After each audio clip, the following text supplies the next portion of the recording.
존경하는 국민 여러분, 지난 3월 초 공직에서 물러난 후 많은 분들을 만났습니다. 한결같이 나라의 앞날을 먼저 걱정하셨습니다. 도대체 나라가 이래도 되는 거냐고 하셨습니다.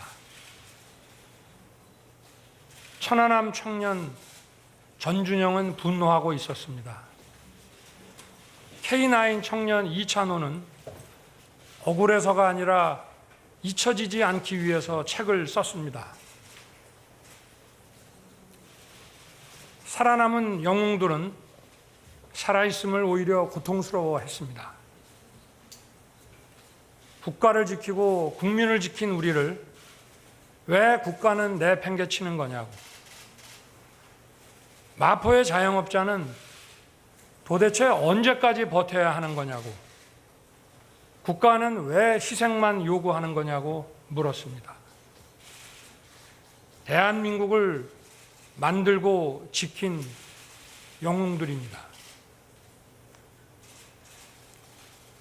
저 윤석열은 그분들과 함께 하겠습니다.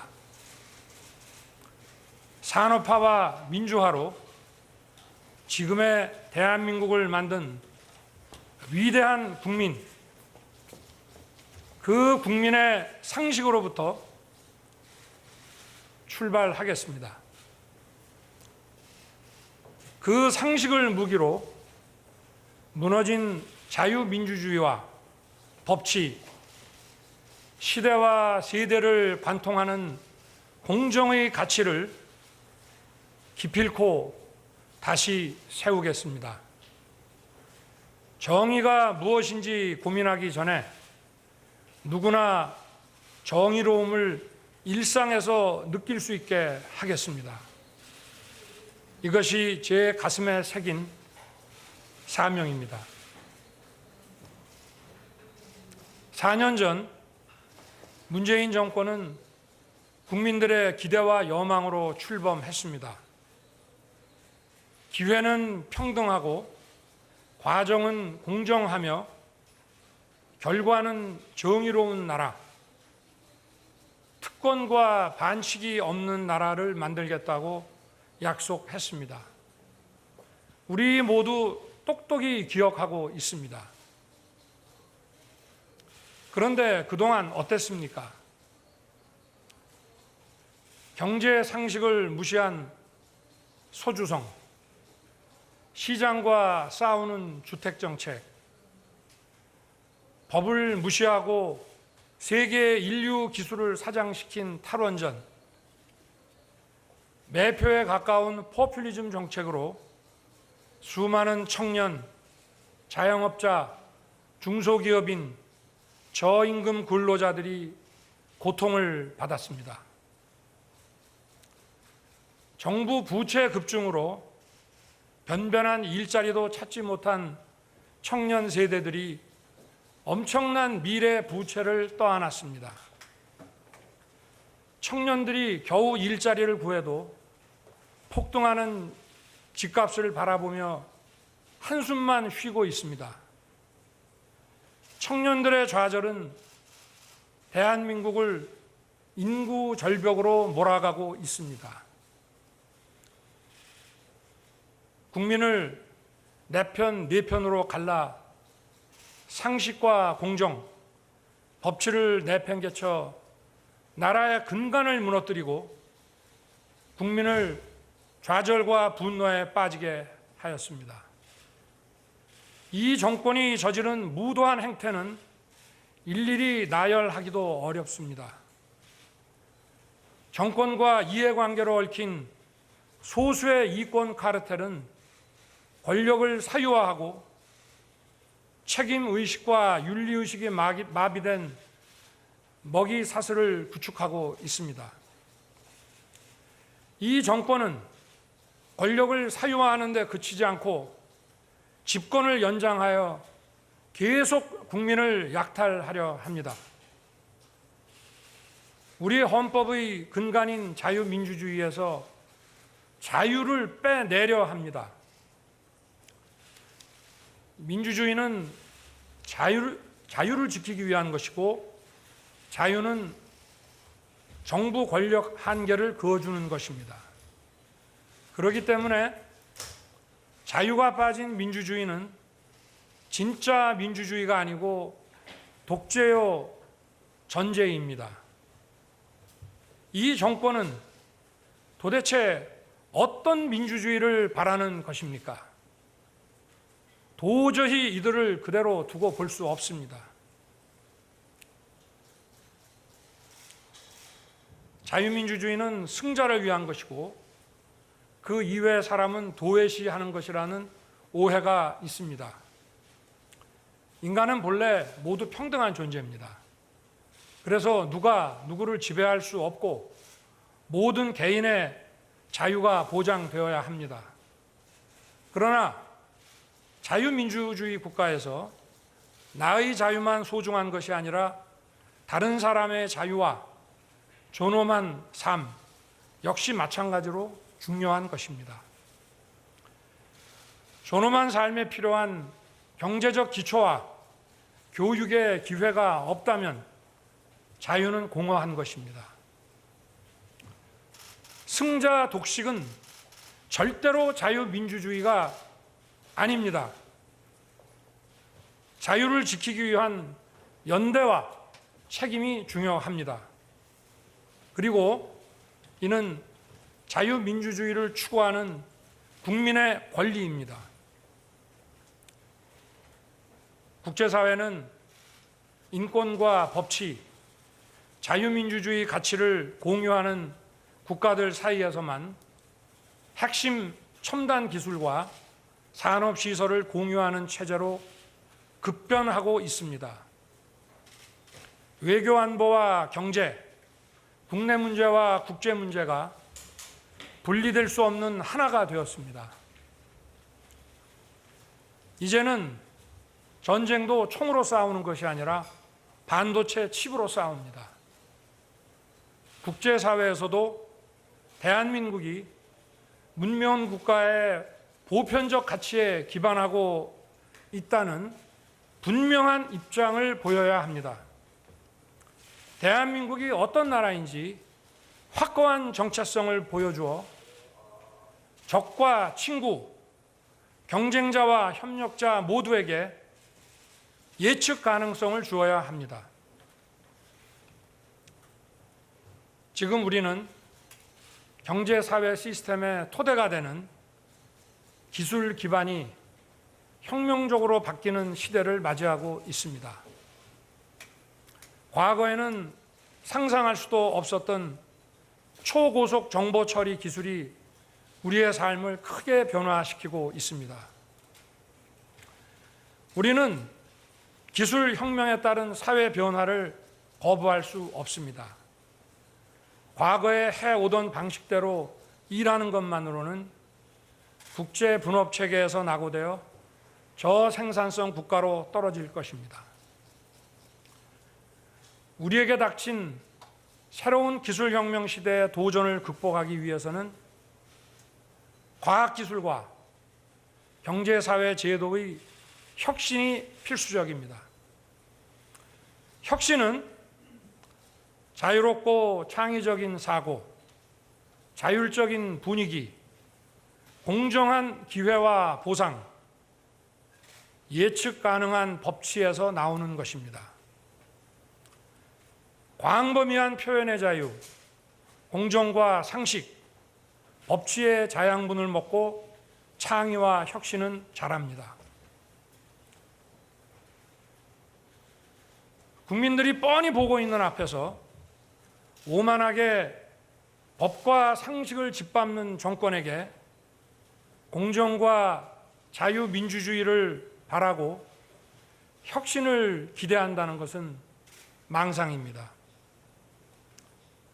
현재 국민들이 먹고 사는 문제도 해결하지 못하고 국민들을 고통에 신음하게 만드는 정치 세력은 새로운 기술혁명의 시대를 준비하고 대처할 능력도 의지도 없습니다.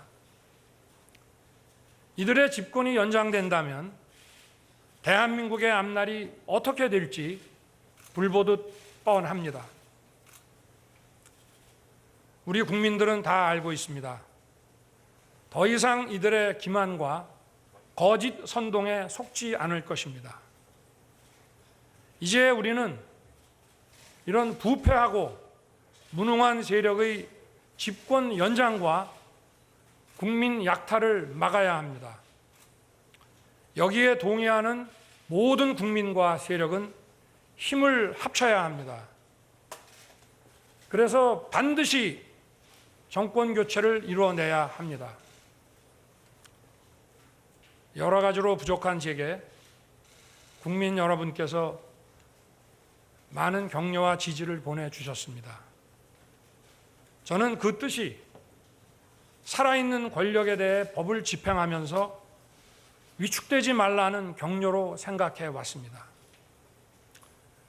그러나 공직 사퇴 이후에도 국민들께서 사퇴의 불가피성을 이해해 주시고 끊임없는 지지와 성원을 보내주셨습니다.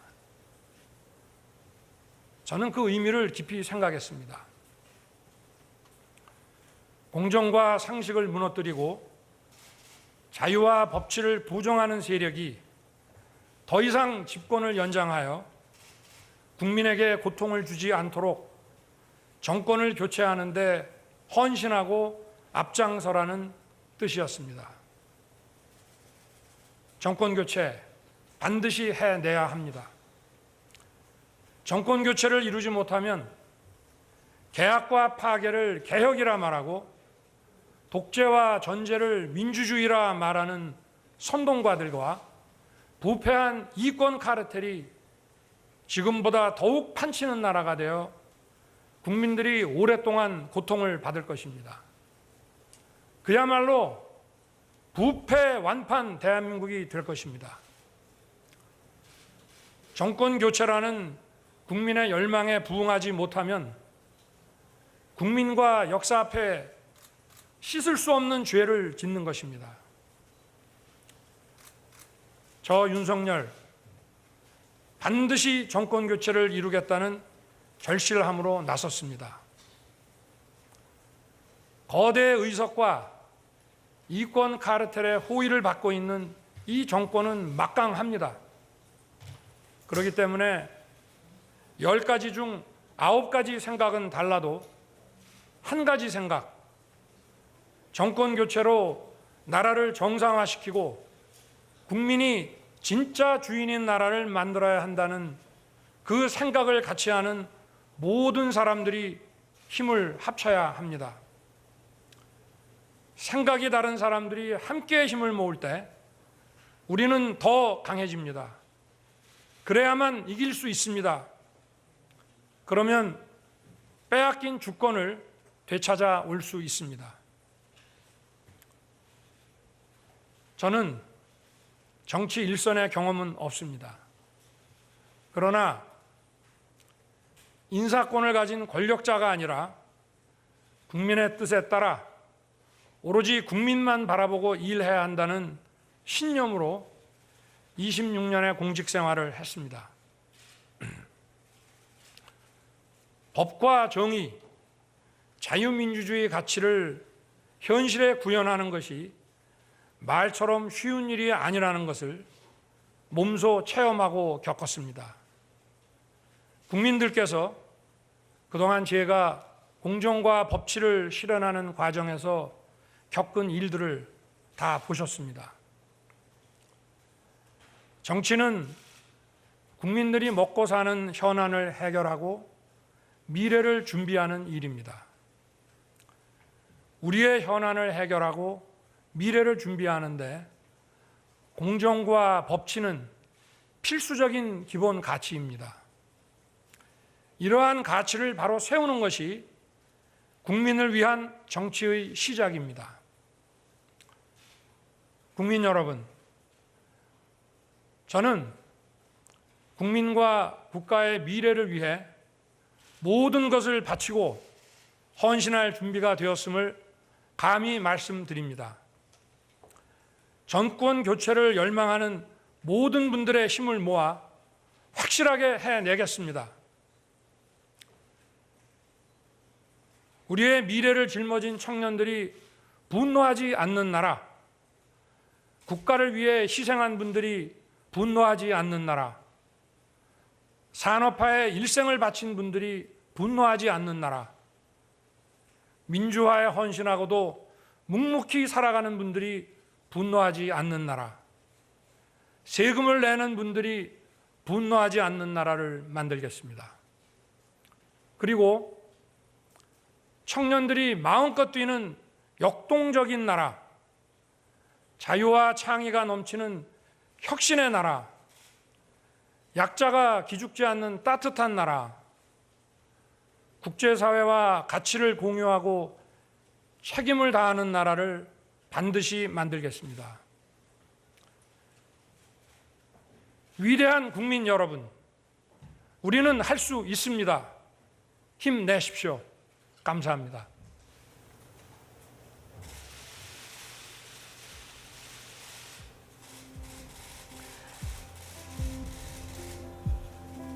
네, 윤석열 전 총장의 공정과 상식으로 국민과 함께 만드는 미래에 귀 기울여 주신 국민 여러분, 다시 한번 감사드립니다. 지금부터는 이 자리에 직접 참석해 주신 언론인 여러분과 대화하는 시간을 갖도록 하겠습니다. 저희는 지금 3층에 위치하고 있고 2층에 자리하신 분들과도 마이크로 말씀을 나눌 계획입니다. 질문을 하실 언론인들께서 손을 들어주시면 사회자가 좌석 위치 등으로 지명을 해드리도록 하겠습니다. 보다 많은 분들의 질문을 듣기 위해서 질문자 한 분당 질문 한 가지씩만 부탁드립니다. 그리고 지명되신 분께서는 자리에서 일어나셔서 소속 언론사와 성함을 말씀하신 후 질문을 해주시기 바라겠습니다. 자, 이제 질문하실 분들 손을 들어주십시오.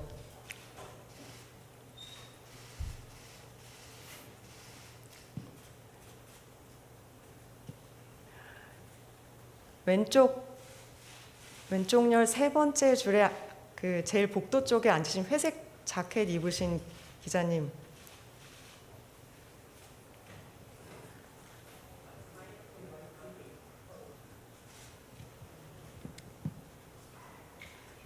네, 안녕하십니까. 중부일보에 국회 출입하고 있는 이진원 기자라고 합니다. 유력한 라이벌인 이재명 경기도지사도 7월 1일 날 출마를 선언을 합니다. 두 분 다 공정을 화두로 제시하고 계시는데요. 이 지사 같은 경우에는 공정과 관련해서 기본소득을 화두로 띄우고 있는 것 같습니다. 우리 윤 전 총장님께서는 어떤 화두를 공정의 키워드로 제시하실지가 궁금합니다.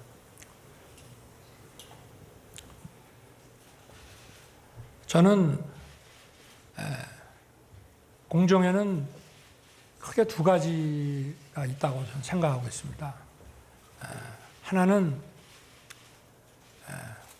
어떤 특정 분야에서 또는 특정 시장에서 공정한 룰에 따라 그 경쟁하고 거기에 따라 어떤 보상이 주어지는 그런 공정이 있고, 또 국민 전체, 또 국민 한 분 한 분의 생애 전 주기에 기회의 그 공정이 있다고 저는 봅니다.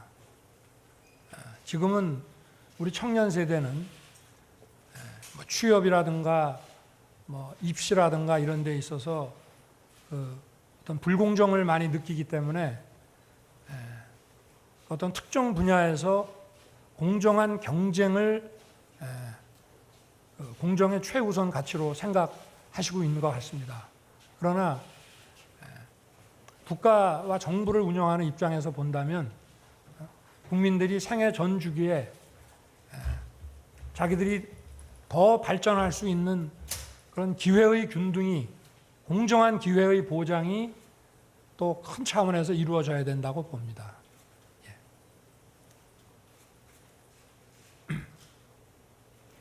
네, 이번에는 오른쪽 열에서 한 분 모시도록 하겠습니다.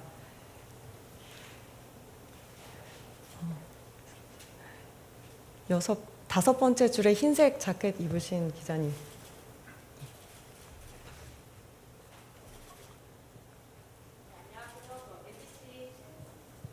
네, MBC 신수아라고 합니다.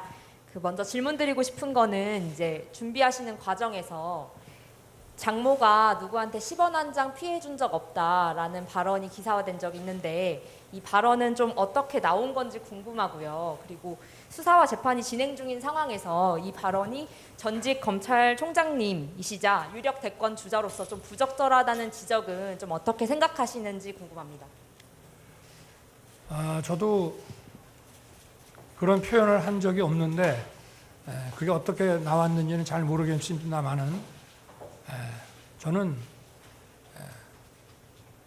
검사로 재직하는 동안이나 그 이후에나 법 적용에는 절대 예외가 있을 수 없다는 그 신념으로 일을 해왔습니다. 그리고 뭐 제 친인척이든 또는 뭐 어떠한 지위와 위치에 있던 분들이건 간에 수사와 재판, 법 적용에 있어서는 예외가 없어야 된다는 생각에 변함이 없고요. 그리고 다만 저도 그 검찰총장 시절에 많이 강조를 했습니다마는 그 법집행이라고 하는 것은 국민들이 납득할 수 있게 공정하게 이루어져야 한다. 그래서 공정한 절차가 담보돼야 하고 그 공정한 절차에 따른 법 집행에는 누구도 예외가 있을 수 없다. 이렇게 말씀을 드리겠습니다. 네, 다음 질문을 받아보도록 하겠습니다. 이번에는 왼쪽 열의 네 번째 줄에 가운데 계시는 기자님 검정색 옷을 입으셨습니다.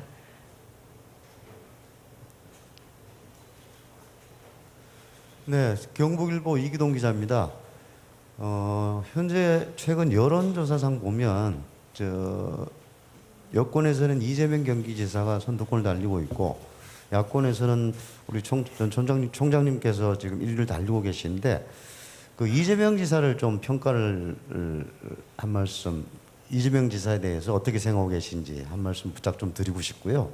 그다음에 지역적으로 박근혜 전 대통령 지지 기반인 TK에서도 총장님에 대한 어떤 지지율이 상당히 지금 높게 나타나고 있어요. 그 이유를 뭐 자체적으로 한번 평가를 한번 해주십시오. 이상입니다. 글쎄 제가 국민들께서 생각하시는 다른 대권 주자나 또는 저에 대해서 그 성원을 보내주시는 그 국민들의 그 생각에 대해서 이렇게 평가한다는 것은 좀 적절하지는 않는 것 같습니다만은 우리 기자분께서 물어보시니까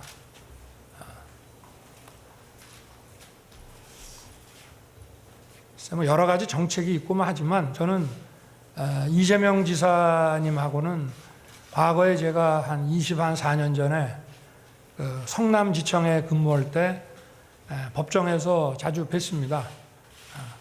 굉장히 열심히 하시고 변론도 잘 하셨던 것으로 기억이 나고 그다음에 뭐 개별 정책에 대해서는 제가 오늘 이 자리에서 좀 말씀드리는 것보다 앞으로 이제 그런 말을 할 수 있는 기회가 오지 않겠나 이렇게 보고 있습니다. 그리고 대구 경북 지역의 그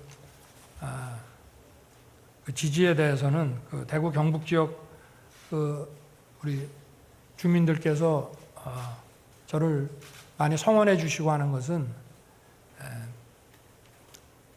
이분들이 어떤 지역 연고 정치인에 대한 좀 어떤 안타까운 마음 이런 것보다도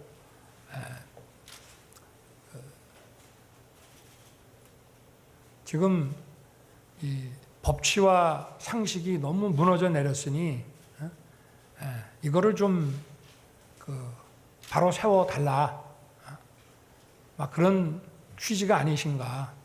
그리고 좀 지난 얘기입니다만은 제가 이제 2013년에 그 국정원 사건으로 14년 초에 그 대구로 이제 그 전보가 돼 갔는데 저도 처음에 대구가 제가 이제 초임지고 그 다음에 부장을 대구에서 했고 세 번째 근무였습니다. 그런데 이 지역 분들이 나를 좀 좋아 안 하시겠다 이렇게 생각을 했는데 또 의외로 또 많은 분들이 격려를 해주시고 힘을 내라고 응원도 해주시고 그렇게 하셨습니다. 그런 것에 좀 연장선상이 아닌가. 그 지역 주민들도 그 법을 집행하는 데 있어서 그게 법과 절차에 위배되지 않은 것을 했다면은 어떤 정치적인 감정이나 이해득실 같은 것보다는 그런 점을 더 우선시하지 않으셨나. 그렇게 더는 말씀드리기가 어렵고 제 그냥 개인적으로 든 느낌을 그렇게 말씀드리겠습니다.